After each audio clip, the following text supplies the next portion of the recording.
আজকে আমরা অনুপাতে একটি অঙ্ক সমাধান করতে যাচ্ছি। তো এটি চেয়েছে আমরা সংখ্যা দুইটি যেহেতু জানি নে, আমাদের সংখ্যা দুইটির একটা অনুপাত দেয়া রয়েছে 5:6।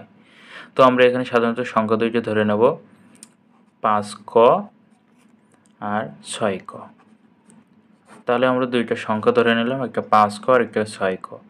তো এখানে বলছে এদের লসাগু 360, অর্থাৎ একটা সংখ্যা অর্থাৎ দুইটা সংখ্যার থেকে যখন আমরা লসাগু নির্ণয় করতে যাব তখন আমরা খুব সুন্দরভাবে খেয়াল করব যে আমরা এখান থেকে যদি লসাগু নির্ণয় করতে যাই তাহলে 5 আর 6 এর মধ্যে যদি লসাগু করি তাহলে 30 হবে।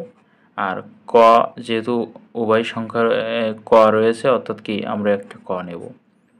তাহলে আমরা যদি সত্যমতে যদি লিখি 30ক সমান 360, তাহলে আলটিমেটলি অ্যান্সার আসবে ক = 360/30।